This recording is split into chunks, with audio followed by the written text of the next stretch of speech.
ದೆಹಲಿ ಸ್ಫೋಟದ ಹಿಂದೆ ಡಾಕ್ಟರ್ಸ್ ಕೈವಾಡ ಹಿನ್ನೆಲೆ ಆಲ್ ಫಲಾಹ್ ವಿವಿ ಮೇಲೆ ಎನ್ಐಎ ರೇಡ್ ಮಾಡಿದೆ. ಫರೀದಾಬಾದ್ನಲ್ಲಿರೋ ಆಲ್ ಫಲಾಹ್ ವಿವಿಯಲ್ಲಿಯೇ ಬಂಧಿತರು ಓದಿದ್ರು. ಉಗ್ರರ ಪ್ರಭಾವಕ್ಕೆ ಒಳಗಾಗಿ ವಿಧ್ವಂಸಕ ಕೃತ್ಯಕ್ಕೆ ಸ್ಕೆಚ್ ಹಾಕಿದ್ರು. ಡಾಕ್ಟರ್ ಉಮರ್ ಕೆಂಪುಕೋಟೆ ಬಳಿ ಆತ್ಮಾಹುತಿ ದಾಳಿಯನ್ನ ಮಾಡಿದ್ರು. ಇದೇ ವಿಶ್ವವಿದ್ಯಾಲಯದ 7 ಮಂದಿಯನ್ನ ವೈದ್ಯರನ್ನ ಬಂಧಿಸಲಾಗಿದೆ, ವಿಚಾರಣೆಯನ್ನ ನಡೆಸಲಾಗಿದೆ. ಇನ್ನು ಇದೇ ವಿವಿಯ ಲ್ಯಾಬ್ನಲ್ಲಿ ಸ್ಫೋಟಕ ತಯಾರಿಸಿದ್ದ ಮಾಹಿತಿ ಕೂಡ ಎನ್ಐಎಗೆ ಸಿಕ್ಕಿದೆ. ಅಲ್ಲದೆ ಟರ್ಕಿಯಲ್ಲಿ ಭಯೋತ್ಪಾದಕ ಹ್ಯಾಂಡ್ಲರ್ಗಳನ್ನ ಭೇಟಿಯಾಗಿ ಕೃತ್ಯಕ್ಕೆ ಪ್ಲಾನ್ ಮಾಡಲಾಗಿದೆ ಅನ್ನೋದು ತನಿಖೆಯಿಂದ ಬಯಲಾಗಿದೆ. ಹೀಗಾಗಿ ವಿಶ್ವವಿದ್ಯಾಲಯಕ್ಕೆ ಭೇಟಿ ಕೊಟ್ಟು ತಲಾಶ್ ನಡೆಸುತ್ತಿದ್ದಾರೆ. ದೆಹಲಿಯಲ್ಲಿ ಕಾರು ಸ್ಫೋಟ ಪ್ರಕರಣ ಸಂಬಂಧ ಎನ್ಐಎ ಅಧಿಕಾರಿಗಳು ತನಿಖೆಯನ್ನ ಚುರುಕುಗೊಳಿಸಿದ್ದಾರೆ. ಇವತ್ತು ಶ್ರೀನಗರದಲ್ಲಿ ಮತ್ತೊಬ್ಬ ವೈದ್ಯನನ್ನ ಅಧಿಕಾರಿಗಳು ಬಂಧಿಸಿದ್ದಾರೆ. SHMS ಆಸ್ಪತ್ರೆಯಲ್ಲಿ ಕೆಲಸ ಮಾಡ್ತಾ ಇದ್ದ ವೈದ್ಯ ತಾಜ್ಮುಲ್ನನ್ನ ಬಂಧಿಸಲಾಗಿದೆ.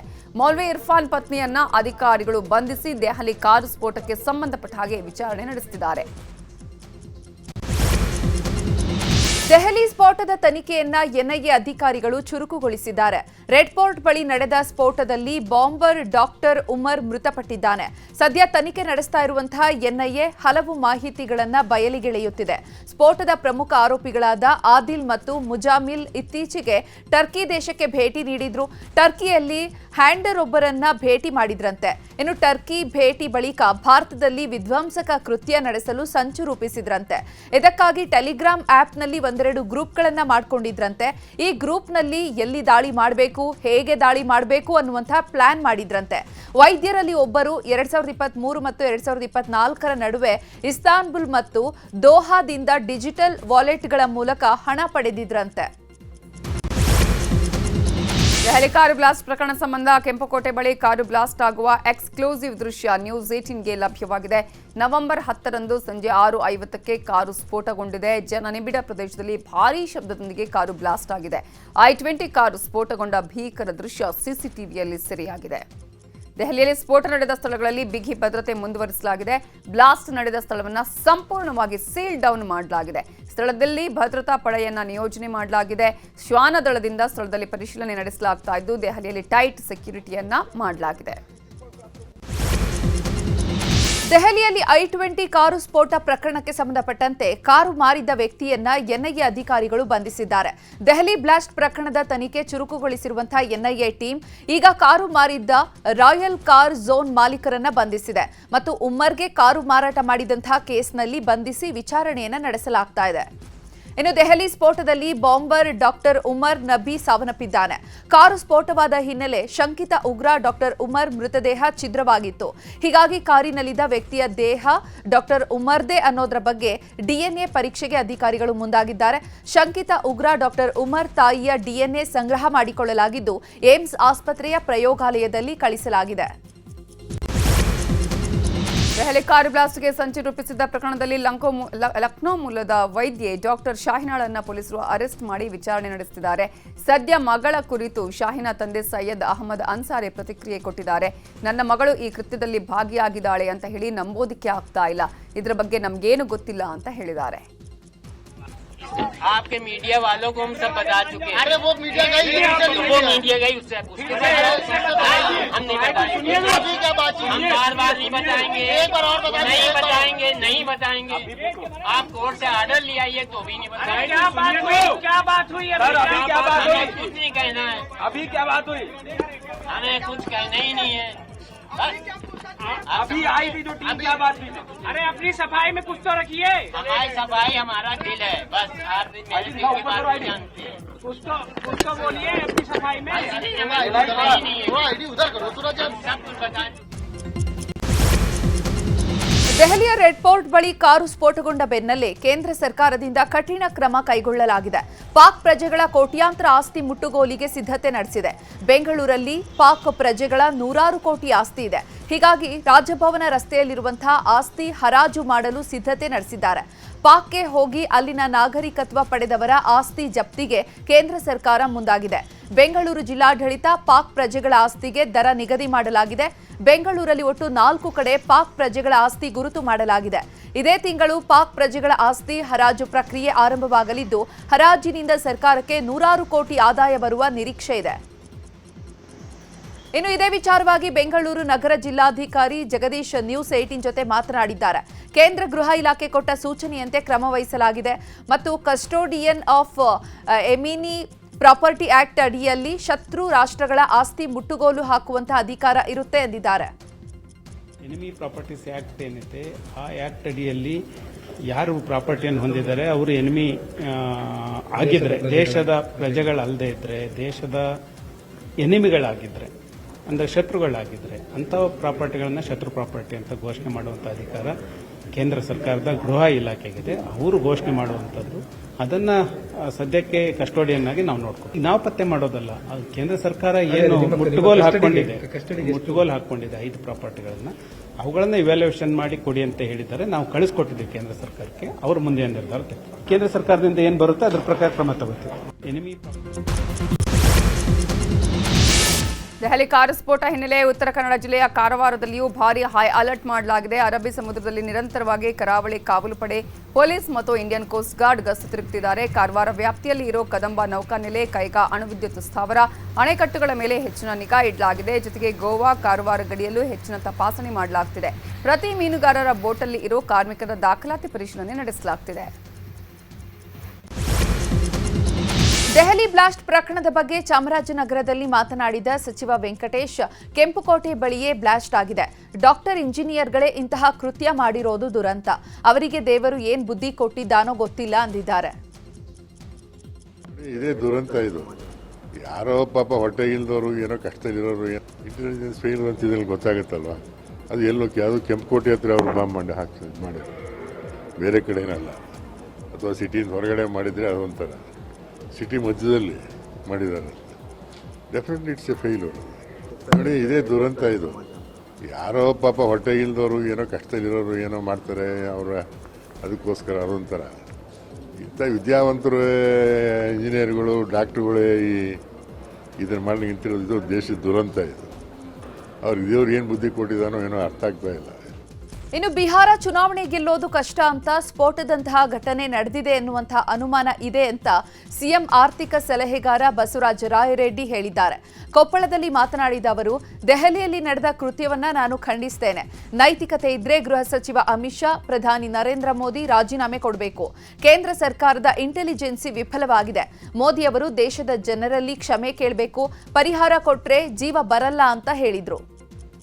ನೋಡಿ, ದೆಹಲಿಯಲ್ಲಿ ನಿನ್ನೆ ಕೆಂಪುಕೋಟೆ ಹತ್ರ ಉಗ್ರ ಸಂಘಟನೆಗೆ ಸೇರಿದಂಥ ವ್ಯಕ್ತಿ ಈ ಕೃತ್ಯವನ್ನು ಮಾಡಿದ್ದನ್ನು ನಾನು ಖಂಡಿಸ್ತೇನೆ.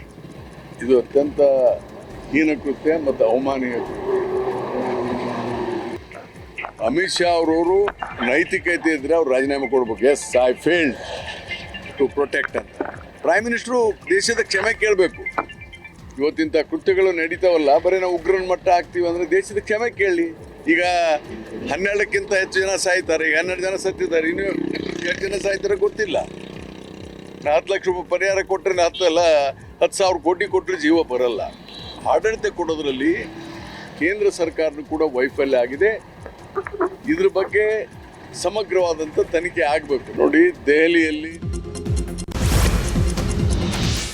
ಬೀದರ್ನಲ್ಲಿ ಪ್ರತಿ ಟನ್ ಕಬ್ಬಿಗೆ 3,500 ರೂಪಾಯಿ ನೀಡುವಂತೆ ಆಗ್ರಹಿಸಿ ರೈತರು ಪ್ರತಿಭಟನೆ ನಡೆಸುತ್ತಿದ್ದಾರೆ. ಹುಮ್ನಾಬಾದ್ ಪಟ್ಟಣದಲ್ಲಿ ಸಾವಿರಾರು ಸಂಖ್ಯೆಯಲ್ಲಿ ರೈತರು ಸೇರಿದ್ದು ಟ್ರ್ಯಾಕ್ಟರ್ಗಳಲ್ಲಿ ಹಸಿರು ಶಾಲು ಬೀಸುತ್ತಾ ರೈತರು ಪ್ರತಿಭಟನೆಯಲ್ಲಿ ಭಾಗಿಯಾಗಿದ್ದಾರೆ.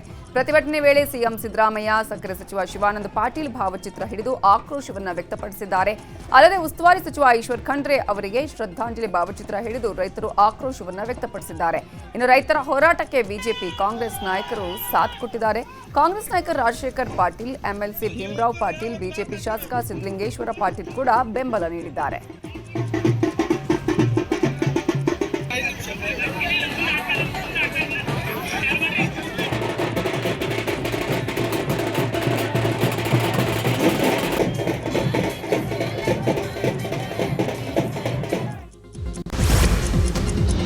ಬಾಗಲಕೋಟೆಯಲ್ಲಿ ಕಬ್ಬು ಬೆಳೆಗಾರರ ಹೋರಾಟ ತೀವ್ರ ಸ್ವರೂಪ ಪಡೆದುಕೊಂಡಿದೆ.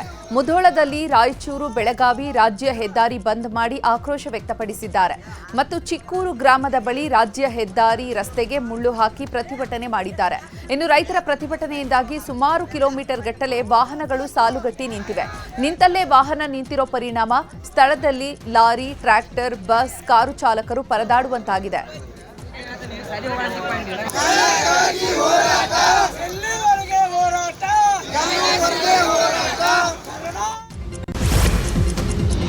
ದೆಹಲಿ ಪ್ರವಾಸದಲ್ಲಿರುವ ಸಚಿವ ಸತೀಶ್ ಜಾರಕಿಹೊಳಿ ರಾಜ್ಯ ಉಸ್ತುವಾರಿ ರಣದೀಪ್ ಸಿಂಗ್ ಸುರ್ಜೇವಾಲಾ ಅವರನ್ನ ಭೇಟಿಯಾಗಿದ್ದಾರೆ. ದೆಹಲಿಯ ಸುರ್ಜೇವಾಲಾ ನಿವಾಸದಲ್ಲಿ ಮಹತ್ವದ ಸಭೆ ನಡೆಸಿದ್ದು ಸತೀಶ್ ಜಾರಕಿಹೊಳಿ ಜೊತೆ ರಾಜ್ಯ ರಾಜಕೀಯದ ಕುರಿತು ಮಹತ್ವದ ಚರ್ಚೆ ನಡೆಸಿದ್ದಾರೆ. ಇನ್ನು ಇವತ್ತು ಕೂಡ ಹಲವು ಹಿರಿಯ ನಾಯಕರನ್ನ ಸತೀಶ್ ಜಾರಕಿಹೊಳಿ ಭೇಟಿಯಾಗಲಿದ್ದಾರೆ. ರಾಜ್ಯದಲ್ಲಿ ಮತ್ತೆ ದಲಿತ ಸಿಎಂ ಕೂಗು ಮುನ್ನೆಲೆಗೆ ಬಂದಿದೆ. ಸಿಎಂ ಬದಲಾವಣೆ ಆಗ್ತಾರೆ ಎಂಬ ಗುಸುಗುಸು ನಡುವೆಯೇ ಮತ್ತೆ ದಲಿತ ಸಿಎಂ ಕೂಗು ಶುರುವಾಗಿದೆ. ರಾಜ್ಯದಲ್ಲಿ ಸಿಎಂ ಸ್ಥಾನ ಬದಲಾವಣೆ ಮಾಡುವುದಿದ್ರೆ ಅದನ್ನ ದಲಿತ ಸಮುದಾಯಕ್ಕೆ ನೀಡಿ ಅಂತ ಮಂಡ್ಯದಲ್ಲಿ ದಲಿತ ಸಂಘಟನೆ ಒಕ್ಕೂಟದ ರಾಜ್ಯಾಧ್ಯಕ್ಷ ಡಾಕ್ಟರ್ ವೆಂಕಟಸ್ವಾಮಿ ಆಗ್ರಹಿಸಿದ್ದಾರೆ. ಈ ಕುರಿತು ಮಾತನಾಡಿದ ಅವರು, ಈ ತಿಂಗಳು ಸಿಎಂ ಬದಲಾವಣೆ ಮಾಡೋದಿದ್ರೆ ದಲಿತರಿಗೆ ಅವಕಾಶವನ್ನ ಮಾಡಿಕೊಡಿ. ಒಂದು ವೇಳೆ ದಲಿತರಿಗೆ ಅವಕಾಶವನ್ನ ನೀಡದೇ ಇದ್ರೆ ವಿಧಾನಸೌಧಕ್ಕೆ ಮುತ್ತಿಗೆ ಹಾಕ್ತೇವೆ ಅಂತ ಎಚ್ಚರಿಕೆ ನೀಡಿದ್ದಾರೆ. ಅಧ್ಯಕ್ಷರು ಬಂದು ಮುಖ್ಯಮಂತ್ರಿ ಆದರೆ ಯಾವ ತಕರಾರು ಇಲ್ಲ, ಯಾರ್ದೂ ಇಲ್ಲ, ಕಾಂಗ್ರೆಸ್ ಅಲ್ಲೂ ಇಲ್ಲ, ದಲಿತ ಸಂಘಟನೆಗಳಲ್ಲೂ ಯಾವ ಗೊಂದಲನೂ ಇಲ್ಲ. ಅವರು ಮುಖ್ಯಮಂತ್ರಿ ಆಗ್ಲಿ ಅಂತ ಹೇಳಿ ನಾವು ಒತ್ತಾಯ ಮಾಡ್ತಾ ಇದ್ದೀವಿ. ಅವರು ಬರಕ್ಕಾಗ್ಲಿಲ್ಲ ಅಂತ ಹೇಳಿದ್ರೆ ಉಳಿದವರಲ್ಲಿ ಯಾರನ್ನಾದ್ರೂ ಒಬ್ಬರನ್ನ ಮುಖ್ಯಮಂತ್ರಿ ಮಾಡಿ. ಏನು ನೀವು ನವೆಂಬರ್ ಕ್ರಾಂತಿ ಅಂತ ಹೇಳ್ತಾ ಇದ್ದೀರಿ, ಅದು ನವೆಂಬರ್ ಕ್ರಾಂತಿ ಆಗದೆ ದಲಿತ ಕ್ರಾಂತಿ ಆಗಲಿ ಅಂತೇಳಿ ಈ ಮೂಲಕ ನಾನು ಕಾಂಗ್ರೆಸ್ ಅಲ್ಲಿ ಒತ್ತಾಯ ಪೂರ್ವಕವಾಗಿ ಮನವಿ ಮಾಡ್ತಾ ಇದ್ದೀವಿ. ನಮಗೆ 78 ವರ್ಷಗಳ ಕಾಲ ಕಾಂಗ್ರೆಸ್ಗೆ ಮಣ್ಣು ಹೊತ್ತಿರುವಂತ ಜನಾಂಗ, ದೊಡ್ಡ ಜನಾಂಗ ಇದೆ. ಒಬ್ಬರನ್ನಾದ್ರೂ ಒಂದು ಸಲ ಆದ್ರೂ ಮುಖ್ಯಮಂತ್ರಿ ಮಾಡಿ ನೀವು ಕೂಡ ಗುಲಾಮಗಿರಿಯಲ್ಲಿರದೆ ಆಳುವ ವರ್ಗ ಆಗಿ ಅನ್ನೋ ಉದಾತ್ತವಾಗಿರ್ತಕ್ಕಂಥ ಆಶಯವನ್ನ ಈಗಲಾದ್ರೂ ಕಾಂಗ್ರೆಸ್ ಪಕ್ಷ ವ್ಯಕ್ತಪಡಿಸಲಿ. ಸಿಎಂಗೆ ರಾಹುಲ್ ಗಾಂಧಿ ಭೇಟಿಗೆ ಅವಕಾಶ ಸಿಗದ ವಿಚಾರವಾಗಿ ಮೈಸೂರಲ್ಲಿ ಮಾತಾಡಿರೋ ಮಾಜಿ ಸಂಸದ ಪ್ರತಾಪ್ ಸಿಂಹ, ಸಿಎಂ ಸಿದ್ದರಾಮಯ್ಯ ಅವರಿಗೆ ಈ ದೈನಸಿ ಸ್ಥಿತಿ ಬರಬಾರದಾಗಿತ್ತು. ಮೈಸೂರಿಗನಾಗಿ ಕನ್ನಡಿಗನಾಗಿ ನನಗೆ ಸಿಎಂ ಸ್ಥಿತಿ ಕಂಡು ಬೇಸರವಾಗಿದೆ. ಇಂದಿರಾ ಗಾಂಧಿ, ಸೋನಿಯಾ ಗಾಂಧಿಯನ್ನೇ ಟೀಕೆ ಮಾಡುತ್ತಿದ್ದ ಸಿದ್ದರಾಮಯ್ಯ ಅವರು ಇವತ್ತು ರಾಹುಲ್ ಗಾಂಧಿ ಪಾದಪೂಜೆ ಮಾಡೋದಕ್ಕೆ ಸಿದ್ಧವಾಗಿರೋದು ಬೇಸರ ತಂದಿದೆ. 2013ರಲ್ಲಿ ಸಿದ್ದರಾಮಯ್ಯ ಹುಲಿಯ ಆಗಿದ್ರು, ಈಗ ಇಲಿಯ ಆಗಿದ್ದಾರೆ ಅಂತ ವ್ಯಂಗ್ಯ ಮಾಡಿದ್ದಾರೆ.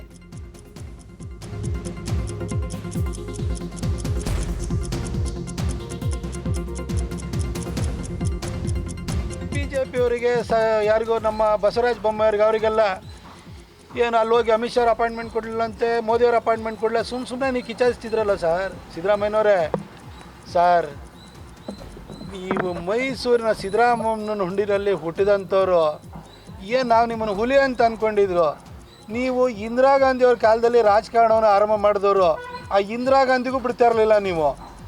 ಅವ್ರ ಸೊಸೆ ಸೋನಿಯಾ ಗಾಂಧಿಗೂ ಬಿಟ್ಟಿಲ್ಲ, ಹಿಂದೆ ರಾಜೀವ್ ಗಾಂಧಿಗೂ ಟೀಕೆ ಮಾಡ್ಕೊಂಡು ಬಂದವರು. ಇವತ್ತು ನೀವು ಇಂದಿರಾ ಗಾಂಧಿ ಮೊಮ್ಮಗ ಅವನ ಅಪಾಯಿಂಟ್ಮೆಂಟ್ ಕೇಳ್ಕೊಂಡು ಡೆಲ್ಲಿಗೆ ಹೋಗ್ತೀನಿ, ಕೊಟ್ಟರೆ ಮೀಟ್ ಆಗ್ತೀನಿ, ಇಲ್ಲ ಅಂದ್ರೆ ಅಲ್ಲೇ ಕರ್ನಾಟಕ ಭವನದಲ್ಲಿ ಮಲ್ಕೊಂಡು ಎದ್ದು ಬರ್ತೀನಿ ಅಂತ ಹೇಳ್ತಿರಲ್ಲ. ನಾವು ನಿಮ್ಮನ್ನು ಹುಲಿ ಅಂತ ಅಂದ್ಕೊಂಡಿದ್ದು ಸರ್. ಹುಲಿಯ ಅಂತಿದ್ರು, ನೀವು ಹುಲಿಯಾನ ಇಲಿಯಾನ ನನಗಂತ ಡೌಟ್ ಆಗ್ತಿದೆ ಸರ್. ನೀವು ಬಿಹಾರ ಚುನಾವಣೆ ಕುರಿತಾಗಿ ಮಾತನಾಡಿದ ವಿಪಕ್ಷ ನಾಯಕ ಆರ್ ಅಶೋಕ್, ಬಿಹಾರದಲ್ಲಿ ಶಾಂತಿಯುತವಾಗಿ ಮತದಾನವಾಗಿದೆ. ಈಗಾಗಲೇ ಚುನಾವಣೆಯ ಎಕ್ಸಿಟ್ ಪೋಲ್ ಬಂದಿದೆ. 12 ಸಂಸ್ಥೆಗಳು ರಿಸಲ್ಟ್ ಪ್ರೆಡಿಕ್ಷನ್ ಮಾಡಿದೆ. ಎಲ್ಲದರಲ್ಲೂ ಕೂಡ ಎನ್ಡಿಎ ಮುಂದೆ ಇದೆ. ಕಾಂಗ್ರೆಸ್ ಘಟಬಂಧನ್ ಹಿನ್ನಡೆ ಆಗುತ್ತೆ. ರಾಹುಲ್ ನೇತೃತ್ವದಲ್ಲಿ 100 ಚುನಾವಣೆಗೆ ಸೋಲಾಗುತ್ತಿದೆ. ಅವರದ್ದು ಐರನ್ ಲೆಗ್. ಎಕ್ಸಿಟ್ ಪೋಲ್ಗಿಂತ ಬಿಜೆಪಿ ಭರ್ಜರಿಯಾಗಿ ಗೆಲ್ಲಲಿದೆ. ನವೆಂಬರ್ 14ರಂದು ಕಾಂಗ್ರೆಸ್ ಕಾಣಿಯಾಗಲಿದೆ ಅಂತ ಹೇಳಿದ್ದಾರೆ. ಎಕ್ಸಿಟ್ ಪೋಲ್ ಬಂದಿದೆ. 12ಕ್ಕೂ ಹೆಚ್ಚು ಸಂಸ್ಥೆಗಳು ಎಕ್ಸಿಟ್ ಪೋಲ್ ಅನ್ನ ಪ್ರೆಡಿಕ್ಟ್ ಮಾಡಿದ್ದಾರೆ. ಬಿಜೆಪಿ ಮುನ್ನಡೆಯನ್ನ ಸಾಧಿಸಿದೆ. ಎಲ್ಲ ಎಕ್ಸಿಟ್ ಪೋಲ್ಗಳಲ್ಲೂ ಮುನ್ನಡೆಯನ್ನ ಸಾಧಿಸಿದೆ. ಕಾಂಗ್ರೆಸ್ಸಿನ ಗಠಬಂಧನ್ ಯಾವುದೇ ಎಕ್ಸಿಟ್ ಪೋಲ್ ಅಲ್ಲಿ ಮುಂದೆ ಬಂದಿಲ್ಲ. ರಾಜ್ಯಗಳ ಚುನಾವಣೆ ಇರ್ಬೋದು, ಪಾರ್ಲಿಮೆಂಟ್ ಚುನಾವಣೆಗಳಿರ್ಬೋದು, ಇದೆಲ್ಲನೂ ಕೂಡ 92, 93 ಬಂದಿರ್ಬೋದು. ಎಲ್ಲಾನು ಕೂಡ ಐರನ್ ಲೆಗ್ ತರ ಸೋಲುಗಳನ್ನು ಕಂಡಿದ್ದಾರೆ. ಬಿಹಾರದಲ್ಲಿ 140ಕ್ಕೂ ಹೆಚ್ಚು ಸ್ಥಾನಗಳಿಂದ ಎನ್ಡಿಎ ಗೆಲ್ಲುವ ವಿಶ್ವಾಸ ಇದೆ ಅಂತ ಸಂಸದ ಸುಧಾಕರ್ ಹೇಳಿದ್ದಾರೆ. ಬೆಂಗಳೂರಲ್ಲಿ ಮಾತನಾಡಿದ ಅವರು, ದೇಶದಲ್ಲಿ ಮೋದಿಯ ಜನಪ್ರಿಯತೆ ಹೆಚ್ಚಾಗಿದೆ. ಮೋದಿ ಮೇಲಿನ ವಿಶ್ವಾಸ ಹೆಚ್ಚಾಗಿರುವ ಕಾರಣಕ್ಕೆ ಈ ರೀತಿ ಫಲಿತಾಂಶ ಬಂದಿದೆ. ಬಿಹಾರದಲ್ಲಿ ಮಹಾಗಠಬಂಧನ್ ಸೋಲುತ್ತೆ ಅನ್ನೋದು ಕಾಂಗ್ರೆಸ್ಗೂ ಕೂಡ ಗೊತ್ತಿದೆ. ಈ ಎಲ್ಲಾ ಡ್ರಾಮಾಗಳನ್ನ ಕಾಂಗ್ರೆಸ್ನವರು ಬಿಡಲಿ ಅಂತ ಅಂದ್ರು. ಇನ್ನು ಇದೇ ವಿಚಾರವಾಗಿ ಆರಗ ಜ್ಞಾನೇಂದ್ರ ಕೂಡ ಪ್ರತಿಕ್ರಿಯೆ ನೀಡಿದ್ರು. ಪ್ರಕಾರ 140 ಸ್ಥಾನಕ್ಕಿಂತ ಹೆಚ್ಚು ನಮ್ಮ NDA ಮೈತ್ರಿಕೂಟ ಗೆಲ್ಲುತ್ತೆ. ಮಾನ್ಯ ನಿತೀಶ್ ಕುಮಾರ್ ಅವರ ಏನು ನಾಯಕತ್ವದಲ್ಲಿ ಚುನಾವಣೆ ಹೋಗಿದ್ವಿ ಮುಖ್ಯಮಂತ್ರಿಗಳದು, ನಮ್ಮ ಮಾನ್ಯ ನರೇಂದ್ರ ಮೋದಿಯವರ ಜನಪ್ರಿಯತೆ ಇಡೀ ದೇಶದಲ್ಲಿ ಇನ್ನೂ ಹೆಚ್ಚಾಗ್ತಾ ಇದೆ. 11 ವರ್ಷ ಆಗಿ ಪ್ರಧಾನಮಂತ್ರಿಗಳಾದ ಮೇಲೂ ಕೂಡ ಅವರ ಜನಪ್ರಿಯತೆ, ಅವರ ಬಗ್ಗೆ ಇರುವಂಥ ನಂಬಿಕೆ ಎರಡೂ ಕೂಡ ಜಾಸ್ತಿ ಆಗ್ತಾ ಇದೆ. ಹಾಗಾಗಿ ಇವತ್ತು ನಾವು ಎಲ್ಲ ರಾಜ್ಯಗಳಲ್ಲಿ ಜನಸಾಮಾನ್ಯರಲ್ಲಿ ಈ ರೀತಿಯ ಒಂದು ಭಾವನೆ ಇದೆ, ಈ ರೀತಿಯ ಫಲಿತಾಂಶ ಬರ್ತಾ ಇದೆ. ಎಕ್ಸಿಟ್ ಪೋಲ್ಗಳನ್ನ ನೋಡಿದ್ವಿ ನಾವೆಲ್ಲ. ಇಡೀ ದೇಶ ಎತ್ತ ಹೋಗ್ತಾ ಇದೆ ಮತ್ತು ಜನಾಭಿಪ್ರಾಯ ಏನು ಅಂತ ಹೇಳಿ ಗೊತ್ತಾಗ್ತಾ ಇದೆ. ಬಿಹಾರ ಚುನಾವಣೆಯನ್ನ ಗೆಲ್ಲಬೇಕು ಅಂತ ಹೇಳಿ INDA ಪಕ್ಷಗಳು ಶತಾಯಗತಾಯ ಪ್ರಯತ್ನಗಳನ್ನು ಮಾಡ್ತು, ಮಾಡಬಾರ್ದ ಟೀಕೆಗಳನ್ನ ಮಾಡಿದ್ರು. ನನಗನ್ಸುತ್ತೆ ನಾಡಿನ ರಿಸಲ್ಟ್ ಅಲ್ಲಿ ಕೂಡ ಇನ್ನೂ ಹೆಚ್ಚಿನ ಫಲಿತಾಂಶ ಬಿಹಾರದಲ್ಲಿ ನಾವು ನಿರೀಕ್ಷೆ ಮಾಡ್ತಾ ಇದ್ದೀವಿ. ಕಾಂಗ್ರೆಸ್ ಸರ್ಕಾರದ ವಿರುದ್ಧ ಜೆಡಿಎಸ್ನ ಮತ್ತೊಬ್ಬ ಶಾಸಕ ಸಮರ ಸಾರಿದ್ದಾರೆ. ಬೆಳಗಾವಿ ಅಧಿವೇಶನದಲ್ಲಿ ಯಾವುದೇ ರೀತಿಯ ಭತ್ಯೆ ಬೇಡ ಅಂತ ಸ್ಪೀಕರ್ಗೆ ಪತ್ರ ಬರೆದಿದ್ದಾರೆ. ಜೆಡಿಎಸ್ ಶಾಸಕ ಶರಣಗೌಡ ಕಂದಕೂರ್ ಸ್ಪೀಕರ್ UT ಖಾದರ್ಗೆ ಪತ್ರ ಬರೆದಿದ್ದು, ಪ್ರತಿ ಸಲ ಬೆಳಗಾವಿ ಅಧಿವೇಶನ ನಡೆಯುವಾಗ 25ರಿಂದ 30 ಕೋಟಿ ರೂಪಾಯಿ ವೆಚ್ಚ ಆಗುತ್ತೆ. ಇಲ್ಲಿ ನಡೆಯುವ ಚರ್ಚೆಗಳು ಕೇವಲ ಚರ್ಚೆಗಷ್ಟೇ ಸೀಮಿತ ಆಗ್ತಾ ಇದೆ. ಕಳೆದ ಸಲ ನಡೆದ ಚರ್ಚೆಗಳ ವಿಚಾರವಾಗಿ ಏನೆಲ್ಲ ಕಾರ್ಯಗಳಾಗಿದೆ ಅನ್ನೋದನ್ನು ಸರ್ಕಾರ ಸ್ಪಷ್ಟಪಡಿಸಬೇಕು. ಇದರಿಂದ ಇತ್ತೀಚೆಗೆ ಮಳೆ ಬಂದು ನೆರೆಯಿಂದ ಲಕ್ಷಾಂತರ ರೂಪಾಯಿ ಹಾನಿಯಾಗಿದ್ರೂ ಸರ್ಕಾರ ಅನುದಾನ ಬಿಡುಗಡೆ ಮಾಡಿಲ್ಲ ಅಂತ ಅಸಮಾಧಾನವನ್ನು ವ್ಯಕ್ತಪಡಿಸಿದ್ದಾರೆ. ಜಮೀರ್ ಅಹ್ಮದ್ನ ಒದ್ದು ಒಳಗಾಕಬೇಕು ಅಂತ ಶ್ರೀರಾಮ ಸೇನೆ ಮುಖ್ಯಸ್ಥ ಪ್ರಮೋದ್ ಮುತಾಲಿಕ್ ಹೇಳಿದ್ದಾರೆ. ಚಿಕ್ಕಬಳ್ಳಾಪುರದಲ್ಲಿ ಮಾತನಾಡಿದ ಅವರು, ಸಚಿವ ಜಮೀರ್ ಚೀಟರ್ಗಳು, ಗೂಂಡಾಗಳ ಪರ ನಿಂತಿದ್ದಾರೆ. ಡಿಜೆ ಹಳ್ಳಿ, ಕೆಜೆ ಹಳ್ಳಿ, ಹುಬ್ಬಳ್ಳಿಯಲ್ಲಿ ಗಲಭೆ ಸೃಷ್ಟಿಸಿದ ಮುಸ್ಲಿಂ ಮನೆಗಳಿಗೆ ಹೋಗ್ತೀರಿ. ಆರೋಪಿಗಳು ಹೊರಬಂದ ಮೇಲೆ ಅವರಿಗೆ ಹೂಮಾಲೆ ಹಾಕ್ತಾರಾ? ಈ ಚಿಕ್ಕಬಳ್ಳಾಪುರದಲ್ಲಿ ರೈತರ ಹೊಟ್ಟೆ ಮೇಲೆ ಕಾಲಿಡ್ತಾ ಇದ್ದೀರಾ? ಇನ್ನು ಜೋಳದ ವ್ಯಾಪಾರಿಗಳಿಗೆ ಮೋಸ ಮಾಡೋದಕ್ಕೆ ಸಚಿವ ಜಮೀರ್ ಅಹ್ಮದ್ ಕಾರಣ ಅಂತ ಕಿಡಿಕಾರಿದ್ದಾರೆ.